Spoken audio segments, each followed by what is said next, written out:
আসসালামু আলাইকুম ওয়া রাহমাতুল্লাহি ওয়া বারাকাতুহু। সম্মানিত শ্রোতা মণ্ডলী, মহাগ্রন্থ আল কোরআনের ধারাবাহিক তাফসিরে আজকে ইনশাআল্লাহ আমরা পবিত্র কোরআনের সূরা বাকারার 281 নম্বর আয়াত নিয়ে আলোচনা করব। এই আয়াতে মহান আল্লাহ রাব্বুল আলামিন বলেন, ওয়াত্তাকু ইয়াওমান তুরজাউনা ফিহি ইলাল্লাহ, সেই দিনটিকে ভয় করো যেদিন তোমাদের সবাইকে আল্লাহর দিকে ফিরিয়ে নেওয়া হবে।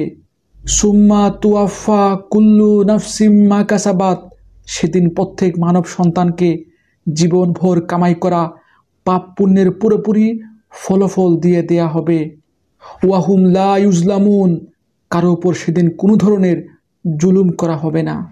আলহামদুলিল্লাহ, চমৎকার একটি আয়াত। তাফসির ইবনে কাসিরে রয়েছে এই আয়াতটি পবিত্র কোরআনে নাজিলকৃত সর্বশেষ আয়াত।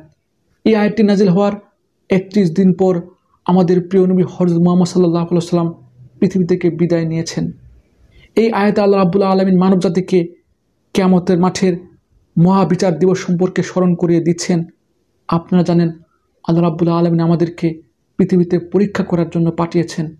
আমরা এক এক ব্যাচ এক এক সময় আসছি এবং পৃথিবীতে আল্লাহর ইচ্ছে মতো পরীক্ষা দিচ্ছি। এই পরীক্ষার প্রশ্নপত্র এবং প্রশ্নের উত্তর হচ্ছে আসমানি গ্রন্থগুলো, এবং এই পরীক্ষার শিক্ষক হচ্ছেন নবী রাসূলগণ। মানব জাতির এই পরীক্ষায় আল্লাহ রাব্বুল আলামিন দেখতে চান স্বাধীন ইচ্ছে শক্তি পেয়ে মানুষ কে কী করে। আর এই পরীক্ষায় আল্লাহ রাব্বুল আলামিন মানব জাতির কাদের মধ্যে দুজন ফেরেশতা নিয়োগ করে দিয়েছেন, যে ফেরেশতারা আমরা কে কী করছি, আমরা কে ভালো কাজ করছি, কে মন্দ কাজ করছি, কে আল্লাহর অনুগত্য করছি, কে আল্লাহর সাথে বিশ্বাসঘাতকতা করছি, আমাদের সমস্ত কর্মফল এই ফেরেশতারা লিখছেন। আমাদের এই পরীক্ষা নির্দিষ্ট সময় অতিবাহিত হওয়ার পর মৃত্যুর মধ্য দিয়ে সমাপ্ত হবে। আমাদের এই মৃত্যু মানে ধ্বংস নয়, মানুষের ধ্বংস নেই, মানুষ অমর। মৃত্যু বিষয়টি শুধুমাত্র এক জায়গা থেকে আরেক জায়গায় স্থানান্তর। দুনিয়ার পরীক্ষার জীবন সমাপ্ত হলে মৃত্যুর মধ্য দিয়ে মানুষ পরকালীন জীবনে স্থানান্তরিত হয়।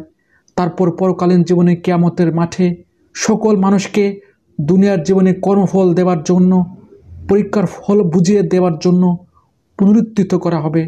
তারপর তার আমলনামা তাকে বুঝিয়ে দেয়া হবে। এই আমলনামা বা রেজাল্ট শিটে তাই লিখিত থাকবে যা দুনিয়ার জীবনে মানুষ করেছে। যদি এই আমলনামায় বা রেজাল্ট শিটে সৎকর্মের পরিমাণ অসৎকর্মের থেকে বেশি হয়, তবে আল্লাহ রাব্বুল আলামিন তাকে মহা পুরস্কার স্বরূপ অনন্ত সুখের রাজ্য জান্নাতে দাখিল করবেন। আর পাপের পরিমাণ বেশি হলে তাকে জাহান্নামে নিক্ষেপ করবেন।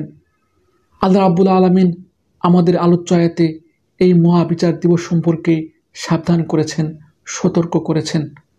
আল্লাহ রাব্বুল আলামিন আমাকে এবং আপনাদের সবাইকে সেই মহাবিচার দিবস সম্পর্কে সচেতন হবার, সতর্ক হবার এবং সেই বিচার দিবসের প্রস্তুতি নেবার তৌফিক দান করুন, এই প্রত্যাশা শেষ করছি।